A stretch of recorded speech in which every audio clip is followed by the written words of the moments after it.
Kenapa saya pilih Mas Ganjar? Karena saya itu sebenarnya sejak beliau aktif dari jadi anggota legislatif yang 2 periode, kalau nggak salah mulai 2004 ya. Itu saya selalu melihat di DPR itu dia selalu menyampaikan visi misinya atau pendapatnya itu prinsipnya kuat. Tapi beliau selalu tidak memaksakan. Dan kemudian juga prestasi-prestasi dia di saat pegang komisi di DPR itu bagus. Kemudian setelah saat itu saya flashback balik lagi. Oh ternyata beliau emang sejak dari mahasiswa memang sudah aktif, dan kebetulan memang ilmu hukum, dan kedua beliau sangat fleksibel dan ilmu komunikasinya cukup bagus.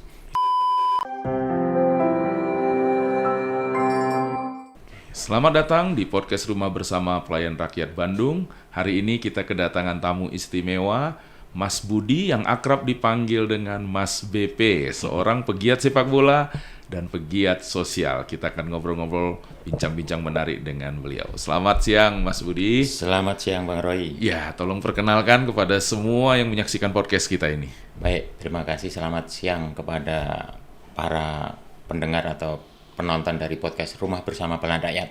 Perkenalkan terlebih dahulu, nama Budi Brianarko, tapi nama di medsos atau nama beken 5 tahun terakhir BP, bahkan BP Fly. Kemudian saya adalah tadi penggiat sepak bola. Memang ya, saya dari kecil usia 8 tahun sudah mulai sepak bola, dan meskipun saya alumni dari perguruan tinggi Cap Gajah, tapi saya lebih aktif di profesi sepak bola. Dan itu saya dulu wasit ISL sampai akhir, dan sekarang masih giat di lingkungan sepak bola di Matchcom untuk Liga 1. Salam sepak bola semua. Dan kemudian saya selain sepak bola juga untuk kesehatan juga aktif di berbagai atau beberapa cabang olahraga untuk kesehatan dan untuk silaturahmi. Dan kali ini untuk Rumah Bersama Pelayan Rakyat saya pakai jersey khusus nih. Dari kaosnya Mas BP ini terlihat mendukung Ganjar nih. GP1, Ganjar Pranowo 1. Boleh bertanya Mas BP? Ya. Kemarin kan rame isunya. Ya. Mas Ganjar ini dianggap tidak mendukung kemajuan sepak bola Indonesia, menolak pelaksanaan Piala Dunia usia 20 gitu. Ya. Sementara Mas Budi sejak umur 8 tahun adalah pencinta sepak bola, bahkan walaupun lulus dari Institut Teknologi Bandung ITB tetap bergelut di bola. Ya. Kenapa mendukung Mas Ganjar yang kata orang-orang itu menolak perkembangan sepak bola kita? Bisa cerita? Ini saya cerita kenapa saya mendukung dulu ya, nanti baru cerita tentang U20. Jadi ceritanya saya ini kebetulan lahir di Solo. Jadi sejak 2014 saya itu baru tertarik untuk melihat pencapresan atau mengikuti politik. Karena di 2014 itu perpecahan itu sudah mulai ada, dan itu disebabkan hoax. Saya belum aktif, tapi 2019 hoax itu begitu kuat. Sehingga saya mendukung Pak Jokowi dalam konteks untuk meniadakan hoax. Itu ya sesuai dengan ajaran agama saya, itu sesuatu yang harus kita lakukan. Itu kenapa saya nanti mendukung Pak Ganjar. Khusus untuk cerita tentang U20, sebenarnya saya juga kaget, karena sebenarnya sepak bola statuta FIFA itu kan membedakan atau tidak boleh ranah politik masuk ke sepak bola, seperti itu. Dan saya juga sempat langsung diskus dengan Mas Ganjar. Dan saya juga, Mas, ini kan beda politik dengan sepak bola statuta, terus dijelaskan, dan ternyata alasannya bukan menentang tidak setuju Indonesia jadi tuan rumah, tapi kita punya peraturan atau regulasi bahwa kita tidak punya hubungan bilateral dengan Israel. Dan untuk pelaksanaan itu sudah dicarikan solusi-solusi juga, misalkan menempatkan Israel itu di Singapura bermain, tapi oleh FIFA juga nggak terjadi seperti itu, tidak disetujui, artinya seperti itu. Ya kemudian ya kita kedaulatan RI inilah yang harus diutamakan. Jadi itu hanya efek dari kedaulatan RI aja, sehingga bukan menolak itunya sebenarnya, menolak Piala Dunianya. Kira-kira seperti itu. Jadi Mas Ganjar itu bukan anti perkembangan sepak bola, tapi Mas Ganjar adalah figur yang sangat teguh memegang undang-undang atau hukum. Peraturan yang persis ada. Seperti itu. Gitu ya.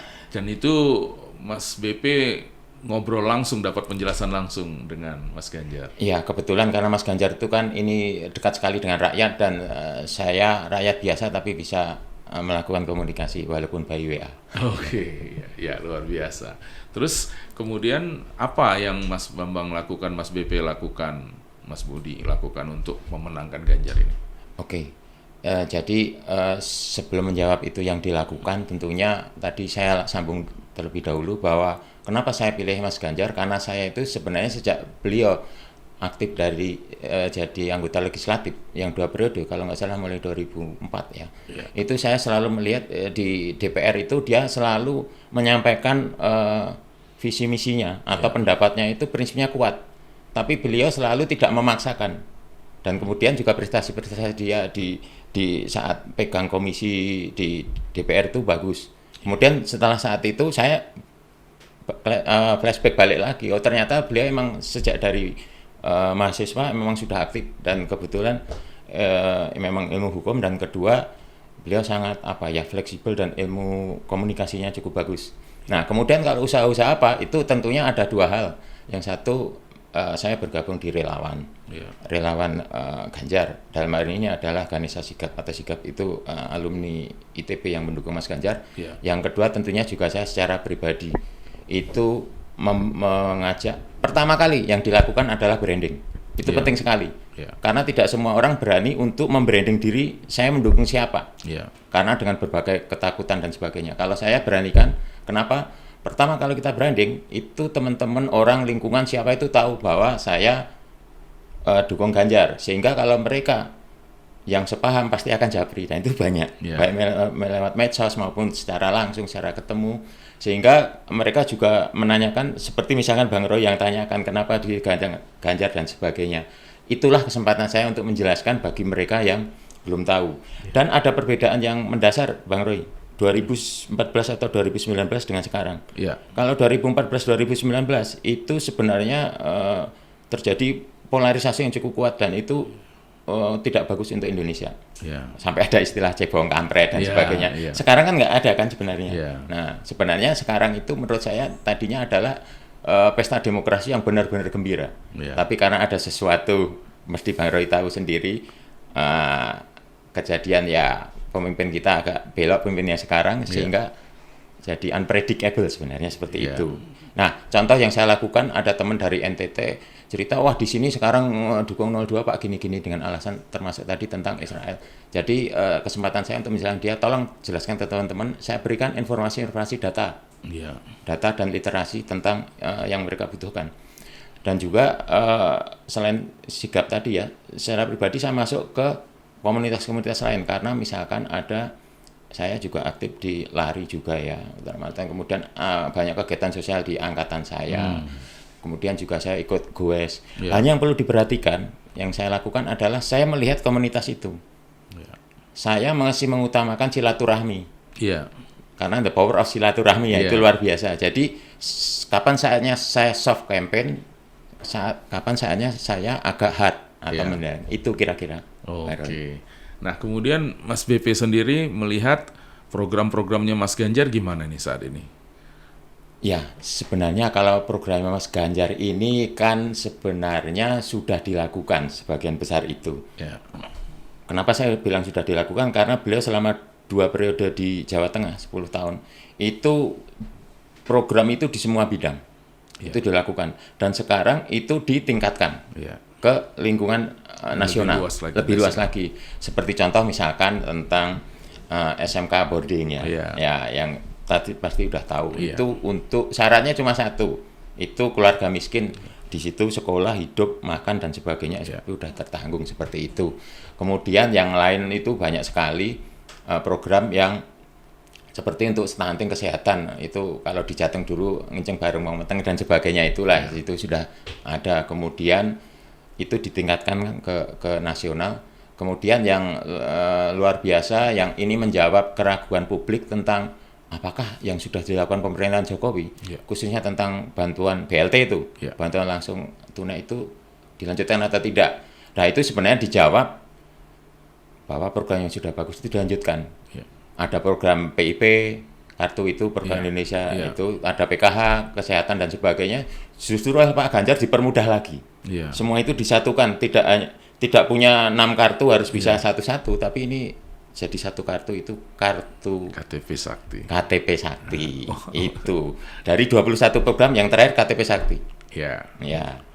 Banyak orang mengatakan kalau orang Solo pasti akan milih Mas Gibran. Ini Mas Budi dari Solo, tapi kenapa nggak milih Mas Gibran?